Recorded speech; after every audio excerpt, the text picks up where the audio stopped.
Okay, we're recording. So, what is this? Living A Course in Miracles. Today we're talking about Kenneth Wapnick, The Meaning of Judgment. And I guess we have a new member for the first time, Sheila. Welcome to the call.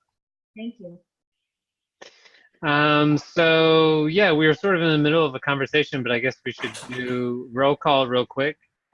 So I'm Nathan Lively. I'm in Minneapolis, Minnesota, and I'm excited to be here to talk about this latest video, which had a lot of great stuff in it, and also, I don't know, just think some right-minded thoughts about Jared and Viola and the Krebs. Yeah. Yeah, absolutely. Christian Stanbury here, Calgary, Alberta, Canada. Mostly making an appearance. We'll see how long I stay, at least half an hour. But yeah, I'm really happy to be here and got some inspiring things to tell you all this week. Good, good. And this is, how do I say this, Christian? How do I check? Name, location, where you're calling in from. No, name, location, why you're excited about today's call. Okay, this is Sheila Sipiora coming from Moscow, Idaho. And excited about the call because I'm actually the one who suggested the Meaning of Judgment with Ken, the video. It was one of the ones I was just digging my teeth into real seriously, so I thought it was just a good one. Awesome. Well, Sheila, why don't you kick it off then and tell us a few of your highlights from the video? A few of the highlights. You know, I got a lot out of it. Did you guys get a lot out of this video? Because I got a lot out of this video. But I've been working on it for like 2 weeks. So I'll have to admit I didn't watch it, the video, because I wasn't actually sure if I could even make it today. I have company today and stuff. But this Course Reality channel with all of these Ken videos and so, wow, juicy. Yeah. I have 10 pages of notes, guys.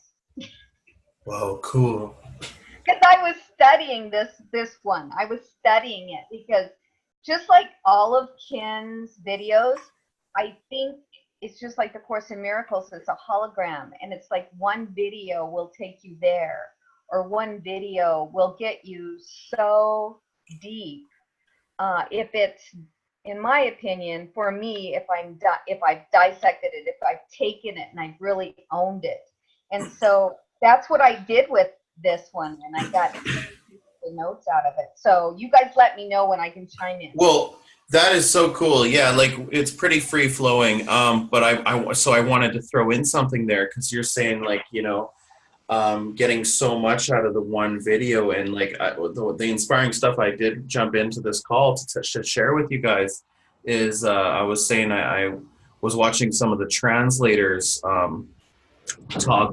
The translators of A Course in Miracles talk about their experience being fully immersed in the translation program for A Course in Miracles for the Foundation for Inner Peace, and hearing them talk about their experience was amazing. But Rosa Maria Wynn, who was the Spanish translator, which was the first translation of A Course in Miracles, she does a long interview with Kenneth Bach, and she actually passed away shortly after the translation was done. And the conversation is really deep, but she was saying somewhere along the lines where at one point in the conversation that all we're waiting for sometimes is just to like kind of like hear someone say the right sentence or the right thing that just hits home so deeply that you have the willingness, because all it takes is a little willingness to want to forget, to really desire to apply what we know, what we really want to know, you know. And she talked a lot about the atonement. Her experience with the atonement is like world class, and her ability to kind of explain it. Right. Excellent. Yep. And that's what I find. I study a lot of the Course in Miracles teachers. Of course, Cindy and Gary are some of my favorites, and Ken's definitely a favorite. Mm-hmm. I mean, master favorite. But yeah, I have to keep interested. In other words, I keep reading different material that's all about it. So like you said, those few, just that one sentence could be enough to trigger you into a whole different realm. Mm-hmm. Yeah, at least it appears that way for us on this level, yes. Yeah. The choice really is, like deeper, right? Like outside of the hot. Yeah. Yeah, the decision maker. This particular video got me to a much clearer understanding the difference between the decision maker, and I got a lot of clarity out of this video. Yeah, I did. Have you guys done the workbook with the journey, Ken's journey, through the workbook? I personally haven't done it with Ken's journey. I have Ken's journey.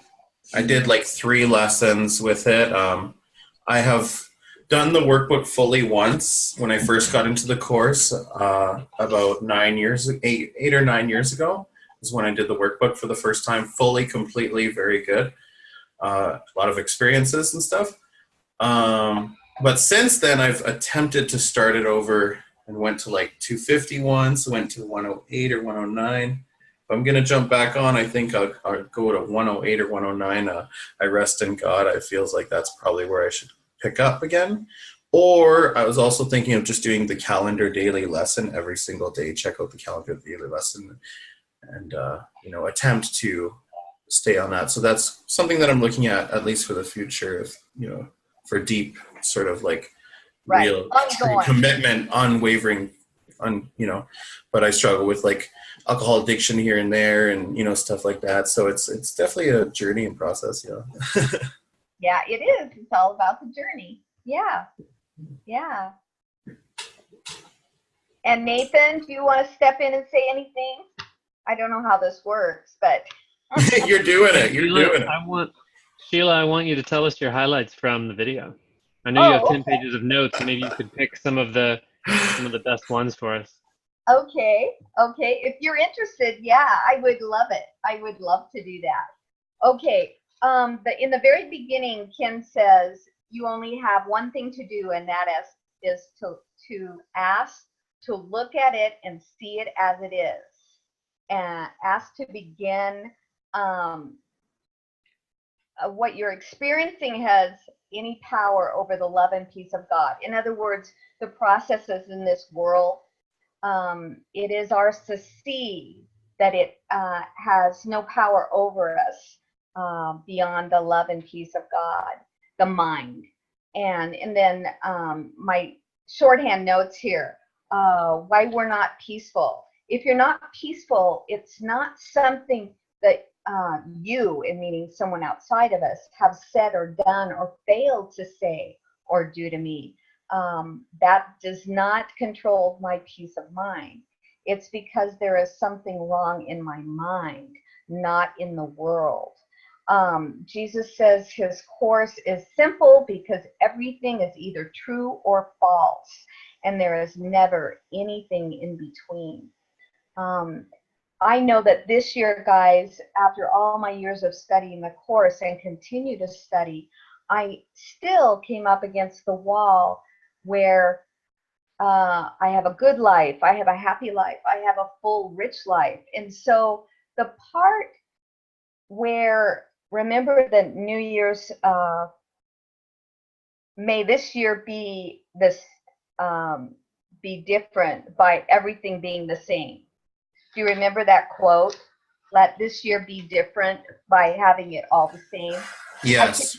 I couldn't wrap my head around how the good should be seen in the same way as the painful. And I think I'm just starting to get a handle on that, and that is the duality of things. And the last time, okay, so I joined Cindy and Gary when they were in Boise, Idaho, because that's where I'm from. So I went down there and joined them. Cool. We were out having dinner. And remember, Christian, as you said, somebody can say one sentence and all of a sudden everything gels. Yeah. Well, Gary said, we were talking about his fourth book, Jesus and Buddha. And he said to me, Gary said, I don't even remember the context of the conversation, and he said, duality, he said, it's like, we remember when Cindy and I were out having a marvelous day, a magnificent day, like the kind of surreal day that you always dream of. And then Cindy gets a phone call. She picks up the phone, and her brother's been killed in an accident. That's duality. That's duality. And for the first time, I mean, intellectually I got it, but for the first time I saw the power of something good taking you over, just like the power of something bad taking you over, rather than having the peace of God no matter what is happening. Yeah, I was just actually, that thought and that scenario just crossed my mind earlier today, just a few hours ago. And I even kind of discussed it a little bit about how, things can be just going so swell. And then bang, actually, it was something similar. A friend of a friend, mom's going to pass away. And so, yeah, it hurts, and it shows the duality. Recently, I had the best day of my life at work, and after and before work, amazing day, best day of my life, amazing day. And the next day or the day before that, I don't remember, worst, most terrible day coming at me from every angle. And I looked at it on the second day, I was like, oh, well, that's duality if in a nutshell right there. Yeah, you can't rely on duality. This is the foundation and the consistency that we're looking for, and the only place to find that is in the love of God. Yeah, which is in the oneness. And just keeping that in mind, it doesn't mean you can't have a great time. I've been having a really great time, but at the same time, there's moments throughout the day where I might see the poverty of duality or the darkness and, the dread, the marching through life in the funeral procession, and where we see that, and it's kind of like, oh yeah, and I just nonchalantly say, yep, you can't forget, I am still in an illusion, and only God is what I really want. Real, yeah, exactly. And then what caught me in this particular video is where Ken talks about it's your decision for the thought to be real. That's the bottom line. That's the holograph right there. It's your decision for the thought to be real or not real. Real meaning God, and not real meaning the illusion or the holograph. So it's always your decision, and that's the decision maker. But always coming back to, wouldn't it be wonderful to live there, But it's when you realize that if I'm happy, it's because I'm choosing to be happy. If I'm sad, it's because I'm choosing to be sad. It has nothing to do with the external. It's a choice in every moment. And when the peace is disturbed, to remind yourself of that and choose otherwise, right? Depression comes from a sense of feeling deprived of something you want but do not have. And so decide otherwise. But I actually, I kind of got to go, but I'm looking so forward to meeting with you again, Sheila. And Nathan, I love you. You look so good. Love you, Linda. Miss you guys. And I can't wait to watch the recording and see you guys again soon. And bye. Cool. Well, thanks for stopping in for a little bit, Christian. Absolutely, dude. Thank you for having me. Sheila, any other highlights you wanted to share from the video? Those first few were great. Okay. Sure. If you guys are and chime in anytime, okay? Sure. There were so many gems in this. I just had to. It brought me around. It brought me in deeper to the realizing that, again, beginning of the undoing, the ego's thought system. Recognizing what it is, a thought system of judgment. It's the judgment. It's a key to the ego. It's the actual judgment that keeps us from facing a deep fear of God. that's making me sad or upset or happy. So it's a thought system of judgment, a thought system I have. No thing has actually happened. It's just the illusion. The problem is not the dream of the judgment. The problem is I believe in the dream of the judgment. That was big for me. I thought that, that was huge. So again, I'll repeat that. The problem is not the dream of the judgment. The problem is I believe in the dream of the judgment. So it's always looking at that belief. And there is no dream of judgment. There is no guilt, sin, or fear against God. There isn't. It's not real. But of course, the egoic mind always goes there for the protection and the defending of the illusion. Because God doesn't even know of this dream. No room for sin, guilt, and fear. The world is only to hide. There is no sin, guilt, and fear. And I thought, that takes you back to the original, the two levels. The first level when we forgot to laugh. And the second level when we created through projection the world. And the world is there to protect that first illusion and to hide. And so in this particular video of Ken, he speaks where Jesus talks of the little children and we're in idol. I never got this until now, guys. And how many times have I done this? The idols that we play with on this planet, the idols, because everything we're playing with in this world is an idol. And we think this world of pain, sorrow, and suffering is very serious. Our problems are very serious in the dream, but the dream, again, the reality, then we realize how trivial everything is. It is not trivial in the dream, but awaken and realize it's all made up. So the difference, when it feels so real, that's when you know you're in the dream. Because when you're looking at it through the eyes of God, or when you've got the hand of God or Jesus or Holy Spirit, it's only trivial when you look at it through the love of God. Otherwise, it's serious. Very important. That means anxiety, fear, guilt is because I'm not looking at it through the context of the love of God.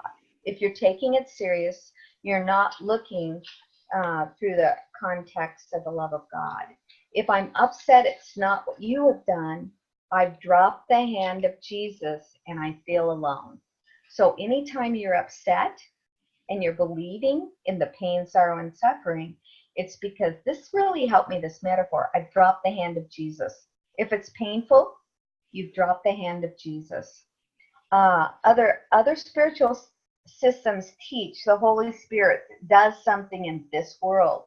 You fall into the same trick in this world.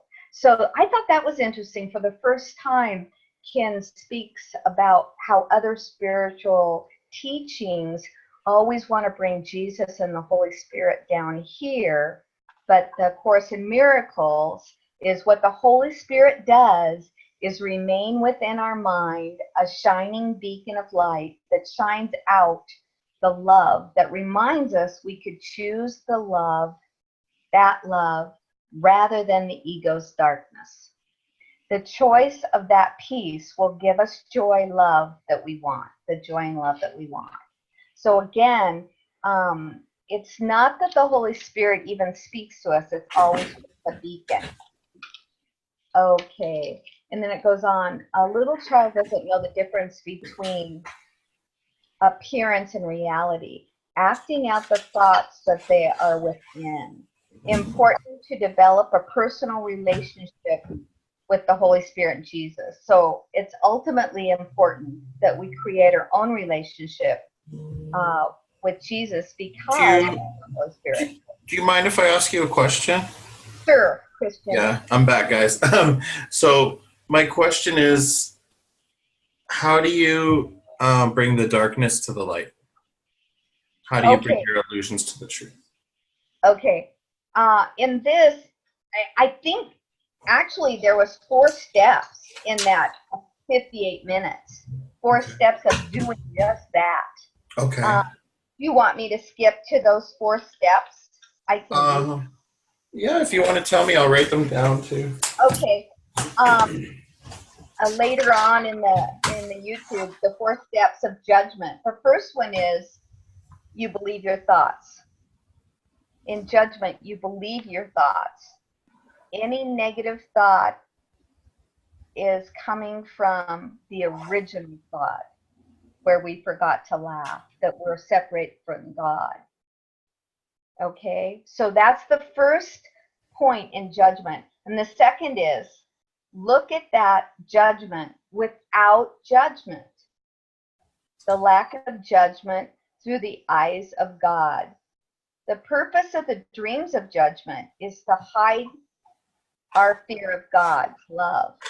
So look at it through the eyes of Jesus. So just kind of step back and look at your judgment, but don't judge it. And of course, that's a hard one to do. And the third step, then you will find yourself in the real world next to Jesus. When we get to the point where we don't judge our judgments, then we'll find ourselves in the real world next to Jesus. And of course, the 4th step is total ending of the dream. So joining Jesus and look on the real world, no need for defensiveness. We simply made a mistake. I hope this isn't too dissected, guys. These are my own notes through the whole YouTube. I think it's wonderful. You know, for me, I covered these notes every day, and for me, I just got bigger and bigger pieces out of it. It's just the way I study. That's good. Thank you. Yeah. So those were the 4 steps of judgment. Seeing it as a judgment. And anytime you feel anxiety and fear, remember that you've just dropped the hand of Holy Spirit or Jesus. Let's see, any other questions, or should I just keep going? That was really helpful for me. Thank you. Hey, Sheila, we should probably get to some other people. Yeah. Is that okay? Yeah, absolutely. Cool. I think Linda wanted to share. So Linda, I'm going to unmute you. Why don't you share some highlights from the last video? Okay. Okay. Okay. Oh, hi. How you doing? Yeah, when I saw the video, it's like, I mean, before you start your day, I mean, you'll have to like sit down with God and say, God, please give me your love and light to have a better day. And it doesn't matter if you're going to stay home or if you have a job or anything. Excuse me. But if you're going to be at a job where maybe you're going to judge a lot of people, depending on what you're doing, let it always do things in love and light. But you're going to do the best you can. That I know from experience. No one is perfect. And understanding A Course in Miracles, I mean, it gives you that hint to have a better attitude in our life terms. And that's what we all need. I mean, my lifetime, I guess I've been judged so many times. I mean, what I experienced, to me, judgment is a very, very clean word for discriminate. I mean, everything happens in your life is your attitude, how you're going to take care of it. So you have to always have a positive outlook, attitude about anything that you go through that comes with judgment. You usually think that there is no judgment, but somehow it's in there. It depends. I hope I'm explaining this the best I can. So when I saw the video, I mean, it just simply reminded me, always do things in love and light. And when you're too exhausted that you want to just drop it in and go to bed, well, then you just have to go to bed. But always do everything in love and light, because you have to remember what you give is what you get back. That's the law of karma that exists in all religions, from what I heard. Whoa, thank you. You're welcome. Yeah, that's great, Linda. Um, Do the best I I'll- can. I mean, I'm from um, New York, so I do the best I can. I'm here in California, so I'll let you live another day. That's being nicer, you know what I mean? Yes. I'm from Westbury, Long Island, right in the middle of everything. all right, so I don't really have anything that Sheila didn't already mention. I guess I'll just echo that you don't have to deny your experience. I thought that was really important. And I also really like the analogy about having kids. When kids can't verbalize the problems that they're having, they're asked to project that onto maybe dolls or puppets or something else. And that's the exact same thing we're doing. We are the dolls, and this everything else in the world are our toys, and we are projecting our guilt and creating everything. And that analogy made a lot of sense to me. So I think the biggest takeaway from that video is that I am afraid of the love of God. And so when I look at the world, anything that I see, any problems that I see, any upset that I have, that's what's really happening.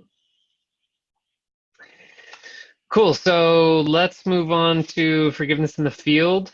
So Sheila, for your first time, this is basically just any experiences that you've had in the last week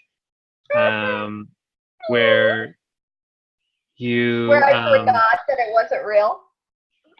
had some sort of upset and applied forgiveness, and you can share with us in as much or as little detail as you want, but we have enough time that if you want to just tell us a little bit about the incident and then how you responded and eventually forgave, that would be fine.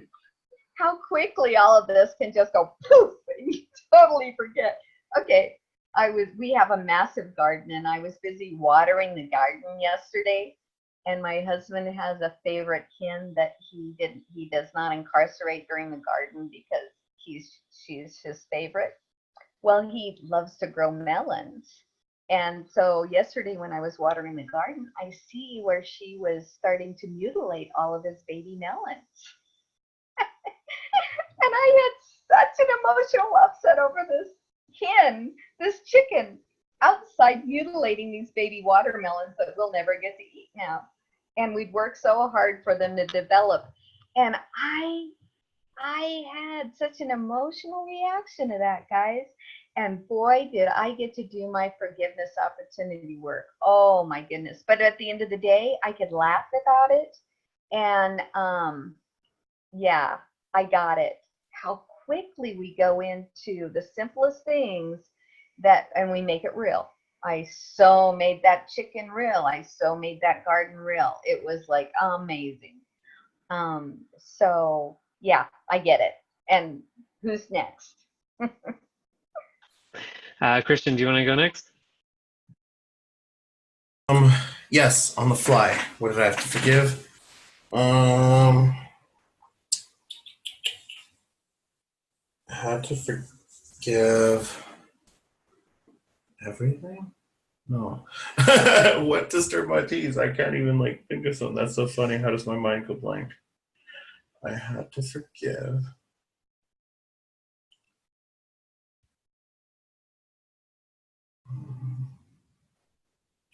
Do I want to share that one?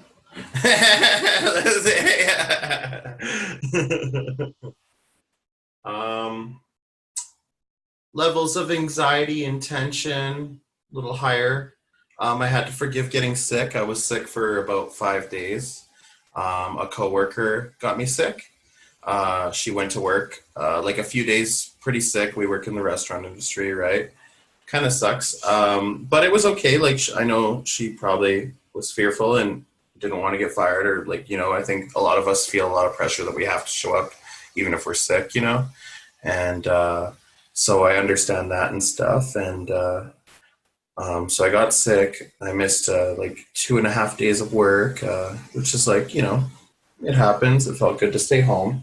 Um, but I had to forgive the cold, and I forgave like what didn't happen, and I remember, and I kept it silent. Like I didn't really mention to anybody, oh, my coworker got me sick. I didn't mention it to the boss or anything. I didn't name drop her or anything. And I saw her in love and light. Obviously, I wasn't even mad at her at all. Like for it, like zero zilch. It was like automatic forgiveness, but just like kind of like thinking about it or whatever. It's kind of like you know, yeah. So forgave that, forgave the respiratory problems from being sick on top of like already having respiratory problems, stuff like that. And forgave myself for still drinking 2 bottles of champagne, getting drunk, staying up late, and, punishing myself while being sick, just observing the silliness and just, but at the same time having fun and not feeling too down or anything and stuff. And yeah, that's my forgiveness in the field. Nice. Way to go, Christian. Thanks. And Sheila, I forgot to tell you, way to go as well, because my favorite part about attending these calls is when I get to say my forgiveness in the field, and then Jared says, way to go, Nathan, you did great. And then I feel like a warm feeling right here. Yeah. Have you been forgiving us this whole time? I hope so. Totally. You multiple times. So Linda, why don't you share your forgiveness in the field with us? I'm going to unmute you. And there we go. Okay. Oh, I'm unmuted? Oh, okay. Yes, All we right. can hear. Okay.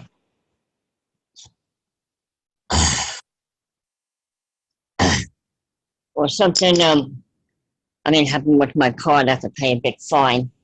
So I have to forgive myself for that. And today I'm just running around trying to take care of stuff with my health insurance. I'm trying to understand a few things. I have to forgive myself for trying to learn how everything works now. And I was just running around doing errands and everything. And I do join a weight loss group, and to me it's okay, but I was thinking maybe transferring to another group because I don't know, maybe I'm not feeling too welcome, or maybe it's just me because I don't know. It's just like during the summer, I wake up in the morning, and at least by 12, I just get so tired. So I think it's the heat. It's just too much on me. So I guess I just need to rest more. It's like I want to at least get some walking and do some exercises. But it's just either I'm doing too much or what. But I do the best I can. So I have to forgive myself. I'm doing the best I can, and that's all I can do. And I love you all because all you guys keep me in check. Great job, Linda. And Nathan, you look handsome. Thank you. I'm married. Oh, okay. We look like you're 20 years old. I am also 20 years old. Awesome. My forgiveness in the field, 2 of them to share with you today. Someone said something mean about me on the internet, and it was a great contrast because a couple of other people had just said nice things about me, and I had sort of a bad feeling in my stomach because of it. But this has happened to me enough times before that I have had the training now to pretty quickly forgive, and it was good because I was able to even like not even afterwards, like hours later, but like look at the screen, look at this person's like words about me and forgive them, and just sort of feel how that feels in my body. And then the other was seeing that message from Jared today about his mom, and I had that immediate reaction like this can't be true. We've all experienced that. And then after I thought about how unreal reality must be, and just thought about what Jared must be feeling and his dad and their family, then it took me a little bit longer, but I came back to forgiveness and thinking about how what Viola really needs and what I really need is to forgive and think right-minded thoughts and not see her as a body, but as spirit and completely innocent. So those are my forgiveness lessons today in the field. And I don't know, I think it would be awesome if we could close with some maybe words or prayer from the Course. Maybe Christian or Sheila or Linda, maybe one of you have an idea, something that's sort of in front of your face right now or on your mind. Actually, that's what I was thinking. In front of your face right now, I have the Course open. I don't even know what I'm going to read, but I'm just going to read something because it all fits together like a hologram, right? And as you're talking, I feel touched, and my prayers and my heart goes out completely to Viola and Jared and Randy. And thank God that the Holy Spirit shines. He shines not in division, but in the meeting place where God, united with his Son, speaks to his Son through him. Communication between what cannot be divided cannot cease. The holy meeting place of the unseparated Father and his Son lies in the Holy Spirit and in you.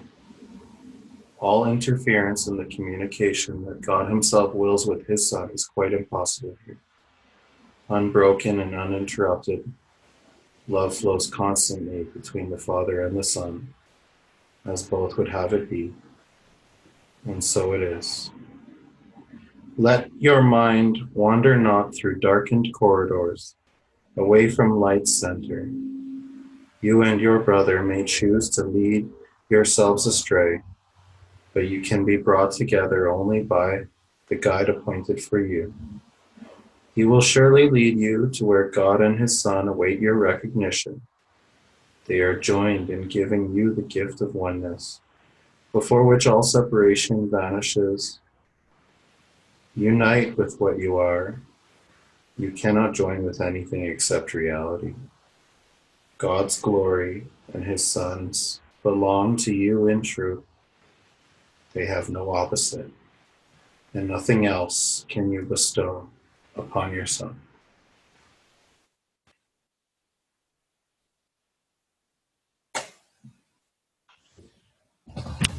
Thanks, Christian. Thank you, too. Okay, so Christian has already picked a video for next week. Hopefully he'll post that in the Facebook group. And Christian, Linda, and Sheila, it was great seeing you today, and I hope to see you both next week. So I'm going to unmute all the lines, and we're going to say good night and God bless. I tried to it, and it didn't work. Unmute all. All participants are muted. Oh, now they're unmuted. Okay, now we can do it, and I'll drop something on the floor. All right. 1, 2, 3. Good night. And God bless. Again, Lucy says she loves you all. You're doing a marvelous job. Right, Lucy, huh? You love your auntie locals here, huh? Oh. All right, bye, guys.